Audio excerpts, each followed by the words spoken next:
Bonjour à tous, tendance en léger recul ce matin à la Bourse de Paris. Les investisseurs ont pu prendre connaissance dès ce matin de la croissance dans le secteur des services en Chine pour le mois de novembre. Le PMI calculé par l'Institut Caixin ressort à 57,8 points, son plus haut niveau depuis avril dernier. Le PMI chinois qui est le premier de la série de la journée où les investisseurs prendront également connaissance des PMI dans le secteur des services en zone euro, mais aussi de l'indice ISM dans les services toujours aux États-Unis.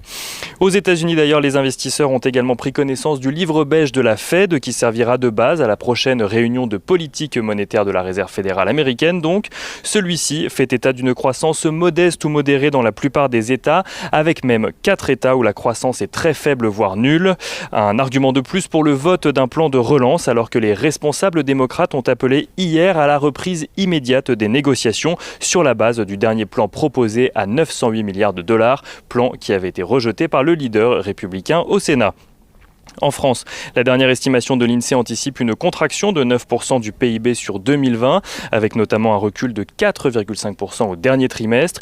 Et on regarde à présent ce qui se passe du côté des valeurs. Manutan publie un chiffre d'affaires en hausse de 0,8% à 779,7 millions d'euros au titre de son exercice décalé 2019-2020. Le groupe a notamment renoué avec la croissance à partir de mai dernier.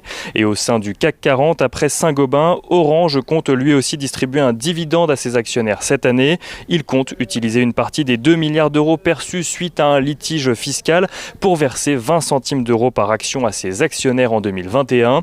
Orange qui envisagerait également de lancer une OPA sur Orange Belgium. Et Rexel annonce de son côté anticiper un flux de trésorerie d'au moins 500 millions d'euros en 2020 ainsi qu'un excédent brut d'exploitation meilleur que prévu. A noter qu'aujourd'hui, les membres de l'OPEP+ se réuniront pour définir les volumes de production à partir de janvier prochain. Le pétrole se négocie ce matin au-dessus des 48 $ le baril de Brent, tandis que l'euro-dollar continue sa progression suite au recul du dollar. L'euro-dollar qui s'estime ce matin au-dessus des 1,21 $ pour 1 euro.